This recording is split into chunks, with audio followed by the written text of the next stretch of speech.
Hello everyone, स्वागत है आपका एडवांस क्लासेस में। हम लोग कक्षा 12 भौतिक विज्ञान के मोस्ट इम्पॉर्टेंट टॉपिक आज डिस्कस करेंगे, जो कि आगामी बोर्ड परीक्षा 2025 की दृष्टि से वेरी मोस्ट इम्पॉर्टेंट है। तो आइए शुरू करते हैं। जैसा कि आप देख पा रहे हैं, यहाँ पर इतने टॉपिक हैं। इनमें से आपको समझ लीजिए कि 2 से 3 नंबर तक का इसमें से क्वेश्चन पूछा जरूर जाएगा। इतने टॉपिक आपको तैयार कर लेने से 2-3 नंबर आपके बोर्ड परीक्षा में पक्के हो जाएंगे। वेरी मोस्ट इम्पॉर्टेंट हैं। तो इस वीडियो में बने रहिएगा और बहुत ही आसान भाषा में हम इनको आज समझाएंगे। सबसे पहले हम यहाँ से शुरू करते हैं। अर्धचालक, जिसको क्या बोलते हैं इंग्लिश में, सेमीकंडक्टर बोलते हैं। तो अर्धचालक किसे कहते हैं? बहुत ही इम्पॉर्टेंट क्वेश्चन है। अर्धचालक से आप क्या समझते हैं और ये कितने प्रकार के होते हैं, इस तरीके का आपके परीक्षा में क्वेश्चन आता है। तो अर्धचालक क्या है? तो आप देखिए, अर्धचालक को 2 चीज़ों के आधार पर हम लोग जो है परिभाषित करते हैं। एक तो इनकी चालकता के आधार पर, दूसरा जो है ऊर्जा बैंड के आधार पर। चालकता के आधार पर अर्धचालक क्या होते हैं? जिनकी चालकता चालकों से कम परंतु अचालकों से ज़्यादा होती है। अर्धचालक वे पदार्थ होते हैं जिनकी चालकता चालकों से कम परंतु अचालकों से अधिक होती है। क्या कहलाते हैं? अर्धचालक कहलाते हैं। जैसे कि आप उदाहरण में लिख सकते हैं, कार्बन, सिलिकॉन, जर्मेनियम, ये सब क्या है? अर्धचालक हैं। इनकी जो चालकता होती है वो चालकों से क्या होती है? कम होती है और अचालकों से अधिक होती है। यानी कि चालकता चालकों और अचालकों के मध्य होती है, बीच होती है, इसीलिए इनको अर्धचालक कहते हैं। अब अगर हम ऊर्जा बैंड के आधार पर बात करें तो ऊर्जा बैंड के आधार पर अर्धचालक वे पदार्थ होते हैं जिनमें संयोजी बैंड और चालन बैंड वो आंशिक रूप से भरे होते हैं। अर्धचालक वे पदार्थ होते हैं जिनमें संयोजी बैंड और जो है चालन बैंड दोनों क्या होते हैं? आंशिक रूप से भरे होते हैं। और इनका जो निषिद्ध ऊर्जा अंतराल है, बीच वाला जो चालन बैंड और जो है ये संयोजी बैंड के बीच का जो गैप है वो थोड़ा चालकों की अपेक्षा थोड़ा ज़्यादा होता है। तो इस तरीके से हम लोग अर्धचालक को एक तो चालकता के आधार पर बता सकते हैं, परिभाषित कर सकते हैं, और एक ऊर्जा बैंड के आधार पर। अब अर्धचालक 2 प्रकार के होते हैं आपके। पहला क्या होता है? जो है शुद्ध या निज या आंतरिक। इनको 3 नाम से जानते हैं हम लोग, शुद्ध, निज या आंतरिक अर्धचालक। पहला कौन सा है आपका? शुद्ध, निज या आंतरिक अर्धचालक। अब ये क्या होता है? जैसा कि नाम से स्पष्ट है, शुद्ध अर्धचालक यानी कि जब अर्धचालक में कोई भी अपद्रव्य नहीं मिला होता है। जब जो है अर्धचालक में कोई भी अपद्रव्य नहीं मिला होता है तो इस प्रकार के अर्धचालक को शुद्ध या निज या आंतरिक अर्धचालक कहते हैं। जब अर्धचालक में कोई भी अशुद्धि नहीं मिली होती या अपद्रव्य नहीं मिला होता है तो ये क्या होता है? शुद्ध, निज या आंतरिक अर्धचालक कहलाता है। अब जो दूसरा होता है ये क्या होता है? अशुद्ध या बाह्य अर्धचालक। क्या होता है? अशुद्ध या बाह्य अर्धचालक, है ना। तो अब अशुद्ध या बाह्य अर्धचालक का मतलब, पहली बात तो ये इधर वाला समझ लीजिए, ये प्योर फॉर्म में होते हैं। ये जब सेमीकंडक्टर एकदम प्योर फॉर्म में होता है तो इसे शुद्ध, निज या आंतरिक अर्धचालक कहते हैं। अब इनमें अपद्रव्य मिलाते क्यों हैं? पहले आप ये समझ लीजिए, इनमें क्यों अपद्रव्य मिलाते हैं? तो अपद्रव्य मिलाते इसलिए हैं ताकि इनकी चालकता बढ़ जाए। देखिए, अगर ये शुद्ध रूप में होते हैं तो इनका कोई भी उपयोग नहीं है, कोई भी इनका यूज नहीं है। अगर ये शुद्ध रूप में होंगे, कोई व्यवहारिक उपयोग नहीं है इनका। जब ये शुद्ध रूप में होते हैं तो इनमें हम लोग क्या करते हैं? कोई अपद्रव्य मिला देते हैं। अपद्रव्य मिलाने से इनकी चालकता बढ़ जाती है। ये क्वेश्चन बहुत इंपॉर्टेंट है बहुविकल्पी प्रश्न के लिए, कि जो है अर्धचालक में अपद्रव्य क्यों मिलाते हैं, शुद्ध अर्धचालक में अपद्रव्य क्यों मिलाते हैं? तो इसलिए मिलाते हैं ताकि इनकी चालकता बढ़ जाए। अब इसी से एक क्वेश्चन और बनेगा आपका, डोपिंग या इसी को हिंदी में बोलते हैं आप मिश्रण। तो डोपिंग क्या होता है? डोपिंग का मतलब ये होता है जब शुद्ध अर्धचालक में जो है अपद्रव्य मिलाने की घटना, शुद्ध अर्धचालक में अपद्रव्य मिलाने की घटना क्या कहलाती है? डोपिंग कहलाती है। याद रखिए, ये भी क्वेश्चन पूछा गया है। शुद्ध अर्धचालक में अपद्रव्य मिलाने की घटना डोपिंग कहलाती है। और अपद्रव्य मिलाते क्यों हैं? तो चालकों इनकी चालकता बढ़ाने के लिए, अर्धचालकों की चालकता को बढ़ाने के लिए अपद्रव्य मिलाते हैं, और अपद्रव्य मिलाने की घटना आपकी डोपिंग कहलाती है। अब मान लिया जब ये अर्धचालक में हम लोग अपद्रव्य मिला देते हैं, तो इस प्रकार अपद्रव्य मिले अर्धचालक को क्या कहते हैं? अशुद्ध या बाह्य अर्धचालक कहते हैं, है ना। अशुद्ध का मतलब जब इनमें जो है जब शुद्ध अर्धचालक में कोई अपद्रव्य मिला देते हैं तो अर्धचालक हमारा क्या कहलाता है? अशुद्ध या बाह्य अर्धचालक कहलाता है। अब जो है अपद्रव्य मिलाने के आधार पर ये जो अशुद्ध या बाह्य अर्धचालक होते हैं ये आपके दो टाइप के होते हैं। एक होता है एन टाइप और दूसरा होता है पी टाइप। कौन कौन होते हैं? एक होता है एन टाइप और दूसरा होता है पी टाइप। एन का मतलब देखिए, इनको ऐसे समझिए, एन का मतलब हो जाएगा आपका निगेटिव, एन का मतलब निगेटिव, पी से आप समझिएगा पॉजिटिव। अब निगेटिव एन मतलब निगेटिव का मतलब इलेक्ट्रॉन की अधिकता, निगेटिव का मतलब इलेक्ट्रॉन की अधिकता। तो ये देखिए जैसे, तो इनकी परिभाषा एन टाइप की क्या देंगे हम लोग कि जब शुद्ध अर्धचालक में जो है 5 संयोजकता वाला, ठीक है, ये जो एन टाइप पी टाइप बने हैं इनमें जो है जब हम अशुद्ध अर्धचालक में अपद्रव्य मिलाते हैं तो दो टाइप से मिलाते हैं। जब शुद्ध अर्धचालक में, अशुद्ध नहीं, शुद्ध अर्धचालक में अपद्रव्य मिलाते हैं तो वो अशुद्ध या वायु हो जाता है। और अपद्रव्य हम दो टाइप से मिलाते हैं, एक तो 5 संयोजकता वाला जो कोई अपद्रव्य मिलाएंगे इसमें शुद्ध वाले में, और कोई 3 संयोजकता वाला मिलाएंगे। तो जब 5 संयोजकता वाला कोई अपद्रव्य मिलाते हैं, जब शुद्ध अर्धचालक में 5 संयोजकता वाला कोई अपद्रव्य मिलाते हैं जैसे कि फास्फोरस, आर्सेनिक, एंटीमनी, तो इस प्रकार अशुद्धि मिले अर्धचालक को क्या कहते हैं? एन टाइप अर्धचालक कहते हैं, ठीक है। जब शुद्ध अर्धचालक में 5 संयोजकता वाला यानी पेंटावैलेंसी वाला कोई अपद्रव्य मिला देते हैं तो क्या कहलाता है? N type. और एन टाइप जो ये हमारा सेमीकंडक्टर होता है, इसका आप इधर देखिए इस तरीके से चित्र बनेगा। ये हमारा मान लिया शुद्ध अर्धचालक कौन से होते हैं? जैसे कार्बन, सिलिकॉन, जर्मेनियम, इस तरीके से। तो जैसे सिलिकॉन या जर्मेनियम में कोई 5 संयोजकता वाला हम लोग मिला दिए, 5 संयोजकता वाला कोई जैसे फास्फोरस, आर्सेनिक या एंटीमनी कोई अपद्रव्य मिला दिए। तो अब ये जो सिलिकॉन या जर्मेनियम है इसके जो है किसी इसके अणुओं में से मतलब इनके एक जगह ले लेगा, मतलब जो ये बांड बनाएंगे, ये जो जालक होगा इनका, इनमें से एक जगह ये ले लेगा जब इसको हम मिलाएंगे 5 संयुक्ता वाला। अब देखिए यहाँ पर इसके पास +5, ये हमारा क्या हो गया? बीच में रहेगा इस तरीके से, ये 5 संयुक्ता वाला हो गया। अब ये 4 तरफ से इस तरीके से जुड़ जाएगा, ये ऐसे। अब यहाँ पर ये 4 इलेक्ट्रॉन 4 तरफ से बॉन्ड बनाएगा, यानी कि 4 इलेक्ट्रॉनों से जुड़ेगा, 4 तरफ से साझा करेगा। तो ये देखिए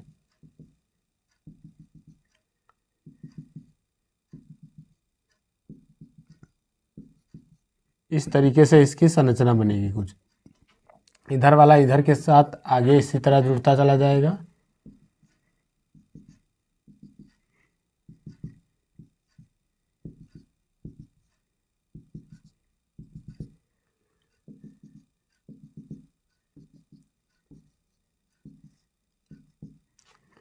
इस तरीके से ये जुड़ जाएगा।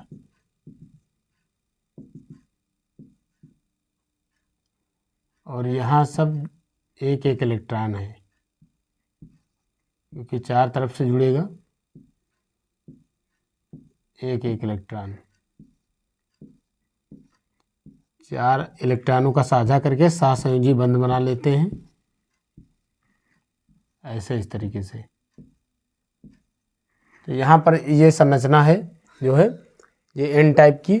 इनमें क्या होता है, जैसे सिलिकॉन या जर्मेनियम में कोई फास्फोरस, एंटीमनी या इस तरीके से आर्सेनिक मिला देंगे 5 संयुक्ता वाला, तो वो आकर के इस तरीके से जो है अन्य इसके जो मॉलिक्यूल हैं इनसे जो है इस तरीके से जुड़ जाएगा।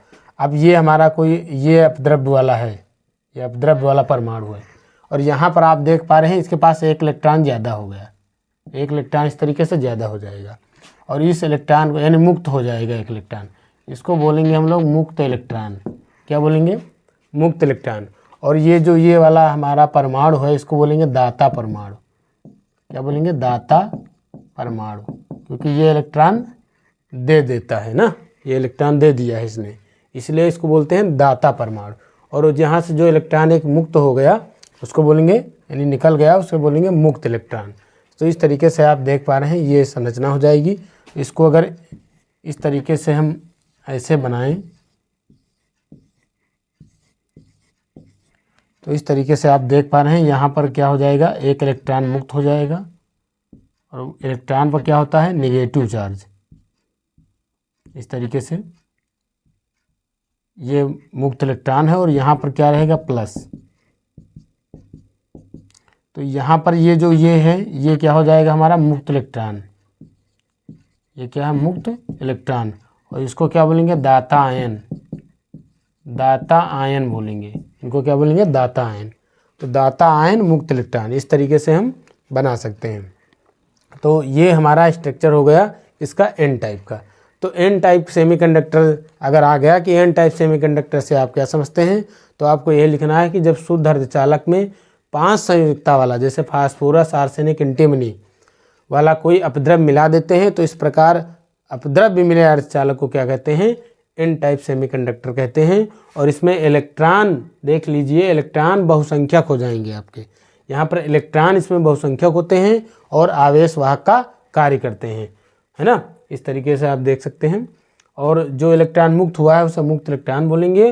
और ये जो आयन है, जो ये परमाणु है जिसने इलेक्ट्रॉन दिया है, इसको दाता आयन बोल देंगे। तो ये हमारा हो गया एन टाइप, है ना। और इससे याद रखना, एन मतलब निगेटिव और निगेटिव मतलब इलेक्ट्रॉन की अधिकता, है ना। तो ये हो गया एन टाइप। अब इसी तरीके से इधर पी टाइप में पहुंचते हैं। पी मतलब आप समझ लीजिए पॉजिटिव, और पॉजिटिव मतलब इलेक्ट्रॉन की कमी, है ना। इलेक्ट्रॉन की कमी होगी तो मतलब 3 संयुक्ता वाला कोई अपद्रव्य मिलाएंगे। तो पी टाइप सेमीकंडक्टर क्या होता है, जब शुद्ध अर्धचालक में कोई 3 संयोजी यौगिक या 3 संयुक्ता वाला कोई जो है अपद्रव्य मिला देते हैं। ट्राईवैलेंट कोई जो है कंपाउंड मिला देते हैं, 3 संयुक्ता वाला कोई अपद्रव्य मिला देते हैं। तो इस प्रकार अशुद्धि मिले अर्धचालक को क्या कहते हैं, पी टाइप। और 3 संयुक्ता वाला कौन मिलाएंगे, जैसे एल्युमिनियम बोरान, याद रखिएगा, जैसे एल्युमिनियम और बोरान, है ना। तो जब शुद्ध अर्धचालक में 3 संयुक्ता वाला कोई यौगिक जैसे एल्युमिनियम बोरान मिला देते हैं, तो इस प्रकार अशुद्धि मिले अर्धचालक को क्या कहा जाता है, पी टाइप सेमीकंडक्टर या पी टाइप अर्धचालक कहते हैं। और इसमें याद रखना कोटर बहुसंख्यक होंगे। अभी कोटर क्या है, कोटर यानी कि एक जगह पर इलेक्ट्रॉन की कमी हो जाएगी, यानी वहाँ पर एक छिद्र हो जाएगा, एक होल क्रिएट, कोटर को इंग्लिश में होल बोलते हैं, एक जगह खाली रह जाएगी जिसे हम लोग बोलते हैं कोटर।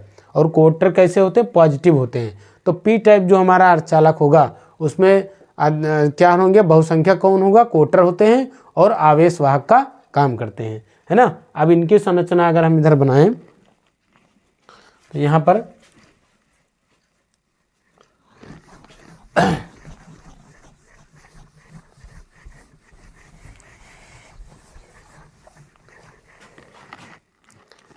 जो पी टाइप वाले में होंगे, तो यहाँ पर जो है, यहाँ पर 3 संयुक्ता वाला कोई मिलाया है ना, तो 3 संयुक्ता वाला तो यहाँ पर +3 कर देंगे।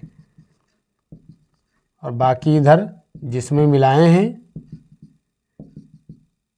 उसके परमाणु रहेंगे अगल बगल, जो चारों ओर इसके साथ जिसमें मिलाए हैं, है ना। तो यहाँ पर तो 4 ही रहेंगे, 4 इलेक्ट्रॉनों का साझा करेगा, है ना। तो आगे और इधर बना देते हैं।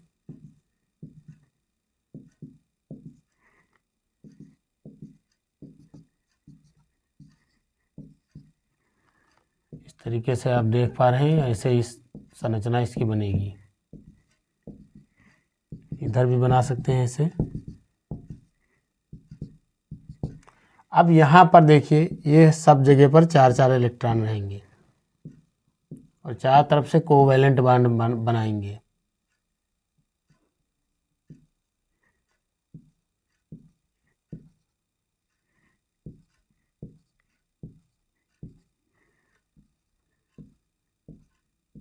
लेकिन यहाँ पर आप देख पा रहे हैं कि एक जगह खाली हो गई। यहाँ पर एक जगह क्या हो जाती है, यहाँ पर इलेक्ट्रॉन नहीं है, यानी कि यहाँ पर जगह खाली हो गई। और इसी को हम लोग बोलते हैं कोटर। क्या बोलते हैं, कोटर। और इस आयन को क्या बोलते हैं, जो ये वाला है, ये ग्राही, यानी इसको अब एक इलेक्ट्रॉन चाहिए तभी तो ये जो है बॉन्ड बना पाएगा चार तरफ से। तो इसको क्या बोलेंगे, ग्राही आयन। क्या बोलेंगे, ग्राही आयन बोलते हैं, इसको बोलेंगे ग्राही आयन।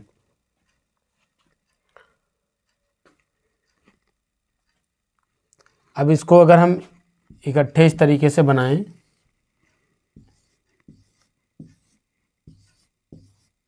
ऐसे इस तरीके से, तो यहाँ पर कौन होगा, कोटर। और कोटर क्या होते हैं, धनात्मक, पॉजिटिव होते हैं। कोटर क्या होते हैं, पॉजिटिव होते हैं। और यहाँ पर क्या आ जाएगा, माइनस। तो इसको बोलेंगे मुक्त कोटर। क्या बोलेंगे, मुक्त कोटर। और इसको क्या बोलेंगे, जो है ग्राही परमाणु। ग्राही परमाणु। ये हमारा कोटर हो गया, ये कोटर है, और ये क्या हो जाएगा, ग्राही परमाणु हो जाएगा, क्योंकि एक इलेक्ट्रॉन ग्रहण करेगा तब जाकर के चार तरफ से बॉन्ड बनाएगा। एक इलेक्ट्रॉन की कमी हो, जहाँ पर कमी होती है वहीं पर कोटर बन जाता है। ठीक, तो ये कोटर हो गया, ये कोटर पॉजिटिव होते हैं। तो ये देखिए कोटर हो गया, ये सब कोटर हैं, और ये क्या हो जाएगा, ग्राही परमाणु हो जाएगा। तो इस तरीके से जो है पी टाइप सेमीकंडक्टर का स्ट्रक्चर ऐसे इस तरीके से संरचना बना सकते हैं।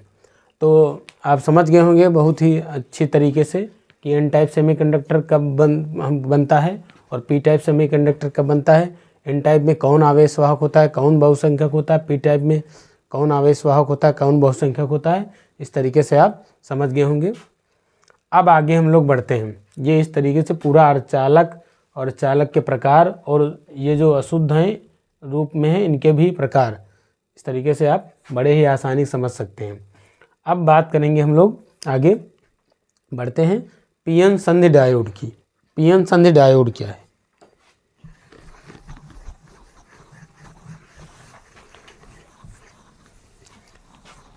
पीएन संधि डायोड। पीएन संधि डायोड क्या है? पीएन संधि डायोड का जो है क्या चीज़ है? तो ये जब, अब जैसा कि नाम से ही है, देखिए आप, पीएन संधि, पीएन संधि, पीएन जंक्शन बोलते हैं। संधि मतलब जहाँ पर कोई चीज़ जुड़े आकर के, है ना, उसे संधि बोलते हैं।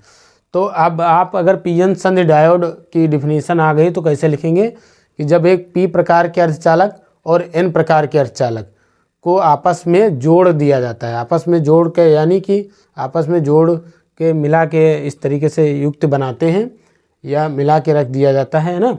तो ये जो युक्त प्राप्त होती है हमको, इसे ही हम लोग पीएन संधि बोलते हैं। इसे ही क्या बोलते हैं? पीएन जंक्शन, है ना, या पीएन संधि डायोड बोला जाता है ना।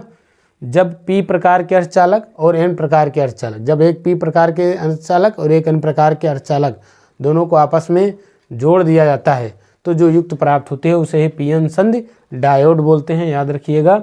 और जहाँ पर जुड़ाव होता है इनका, उसे पीएन जंक्शन या पीएन संधि कहा जाता है। और यह एक मूल अर्धचालक युक्ति होती है, याद रखना, ये एक मूल अर्धचालक युक्ति होती है।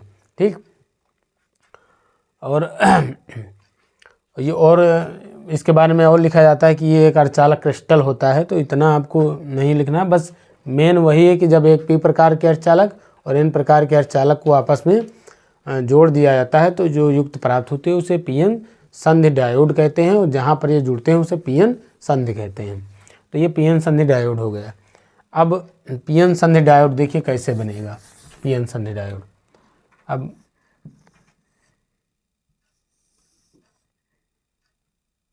ये आपका एक तरफ इधर वाला क्षेत्र क्या है? पी क्षेत्र कहलाएगा। ये क्या कहलाएगा? एन क्षेत्र कहलाएगा। और जहाँ पर ये जुड़े हैं इनको क्या बोलेंगे हम लोग? इस जुड़ाव को क्या बोलेंगे? पीएन संधि बोलेंगे, इसे ही संधि बोलेंगे, पीएन संधि, इस तरीके से।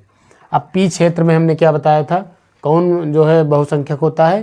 तो पी में होता है कोटर, यहाँ पर कोटर हो जाएंगे इस तरीके से, कोटर इस तरीके से हो जाएंगे आपके।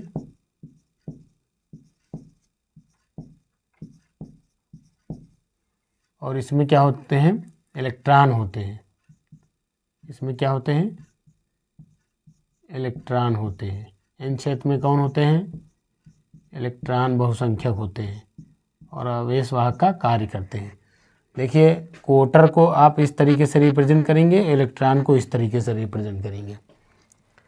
अब देखिए जैसे ही इनको जोड़ेंगे, जैसे ही हम पीएन संधि बनाएंगे यानी पी टाइप सेमीकंडक्टर और एन टाइप सेमीकंडक्टर को आपस में जोड़ेंगे, तो जैसे ही इनको जोड़ेंगे तो याद रखिएगा जो इधर वाले पी क्षेत्र के क्वार्टर हैं वो इधर की तरफ एन क्षेत्र की ओर चलने लगेंगे यानी इस तरफ मूव करेंगे, और एन क्षेत्र के जो इलेक्ट्रॉन है वो पी क्षेत्र की ओर चलने लगेंगे, है ना।